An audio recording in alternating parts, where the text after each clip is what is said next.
Бәріне сәлем достар. Бүгін біз 6 сыныптың қазақ тілінің 9 тарауының 1 параграфын өтетін боламыз. Бүгінгі біздегі тақырып әлемдегі ірі кітапханалар, морфология. Біздегі өзіміздің тақырыбымыз кітапхана мен кітаптың маңызы. Бірінші тапсырма: мәтінді оқып, негізгі және қосымша ақпараттарды анықтаңдар депті. Біз мәтінді оқымай-ақ тез-тез бірінші тапсырмаға жауап бере береміз. Негізгі ақпараттар: кітап адамзаттың баға жетпес құндылығы. Француз жазушысы Дени Дидро адамдар кітап оқуды қойса, ойлануын да қояды деп айтқан. Кітап оқыған адамның ой-өрісі кеңейіп, білімдігі артады. Ғаламтор мен әлеуметтік желілер жастардың уақытын алуда. Қазіргі кезде кітап оқу үшін жағдай жасалған. Кітапты онлайн оқуға болады. Бұл біздегі негізгі ақпараттар. Қосымша ақпараттарға жазайық. Ата-бабаларымыз кітап қазына деген. Ғалымдардың зерттеуі бойынша кітап оқыған адамның интеллектуалдық деңгейі жоғары болады. Кітапханаға бармай-ақ телефон арқылы кез келген уақытта кітап оқуға мүмкіндік бар. Енді астындағы сұрақтарына жауап береміз. Дени Дидроның кітап туралы пікірмен келісесіңдер ме депті. Иә, келісемін. Себебі кітап оқу адамның ойлау қабілетін дамытады. Дени Дидроның адамдар кітап оқуды қойса, ойлануын да қояды деген сөзі кітаптың адам санасына тигізетін әсерін көрсетеді. Егер адамдар кітап оқымаса, олардың дүние танымы тарылып, ойлау қабілеті әлсіреуі мүмкін деп жазамыз. Екінші сұрақ: кітап оқудың ойлаумен байланысын қалай түсіндіруге болады? Кітап оқу адамның логикасын дамытады, сөздік қорын байытады және жаңа идеялар тудырады. Кітаптағы ақпараттарды ой елегінен өткізу арқылы адам өз пікірін қалыптастырады. Сонымен қатар кітап оқу есте сақтау қабілетін жақсартып, шығармашылық ойлауды дамытады. Үшінші сұрақ: халқымыз кітапты неге қазынаға балаған? Себебі кітап білім мен рухани байлықтың көзі. Кітапта ғасырлар бойы жиналған даналық пен тәжірибе сақталады. Оқырман кітап арқылы жаңа білім алып, өмірлік сабақ үйренеді. Сондықтан халқымыз кітап қазына деп бекер айтпаған. Төртінші сұрақ: жақсы кітап жан азығы дегенді қалай түсінесіңдер? Бұл сөз кітаптың адам жанына рухани азық беретінін білдіреді.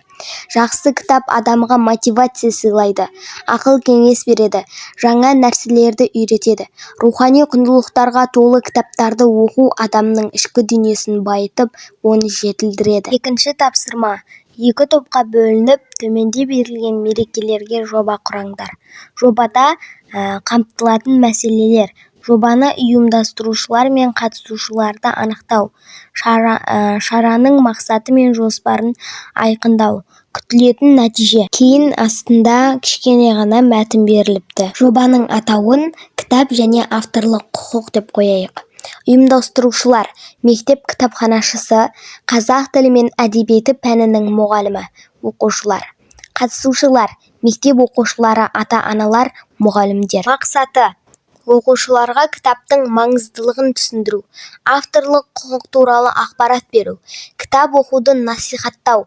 Жоспар: кітап көрмесін ұйымдастыру, кітап қазына атты ашық сабақ өткізу, авторлық құқық туралы лекция оқу, кітап оқу марафонын ұйымдастыру. Күтілетін нәтиже: оқушылардың кітапқа деген қызығушылығы артады, авторлық құқық туралы білімдері кеңейеді, кітап оқу мәдениеті қалыптасады. Үшінші тапсырма: оқылым мәтінінен негізгі ойды білдіретін сөйлемдерді іріктеп алып, жинақы мәтін түрінде жазыңдар. Кітап адамзат баласының баға жетпес асыл құндылығы.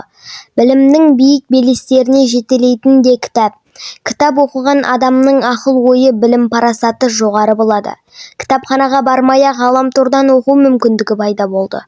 Тек кітап оқуға деген ықылас болса болғаны. Төртінші тапсырма: өз мәтіндеріңдегі үстеулердің түрлерін ажыратыңдар депті. Мезгіл үстеу: бүгінгі, кешке, кез келген уақытта. мекен іздеу жоғары, сын қимыл іздеу белсенді. 5-ші тапсырма.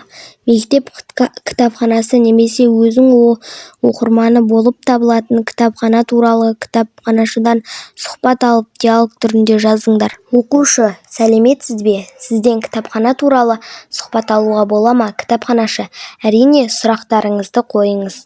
Оқушы: біздің мектеп кітапханасында қанша кітап бар? Қазіргі таңда кітапханамызда 5000-нан астам кітап бар. Оқушылар кітапханаға жиі келе ме? Иә, кейбір оқушылар тұрақты түрде кітап оқуға келеді. Бірақ кітап оқуға қызықпайтындар да бар. Қандай кітаптарды көбірек оқиды? Әдеби шығармалар мен ғылыми танымдық кітаптар сұранысқа ие. Кітапхананың жұмыс уақыты қандай? Күн сайын сағат 9-дан 5-ке дейін жұмыс істейміз. Сұхбатыңызға рахмет. Сізге де рахмет. Кітап оқудан жалықпаңыз. Достар, осымен менің видеом аяқталды. Сау болыңыздар. Мені подписчикке жеткізіп тастайық тез-тез.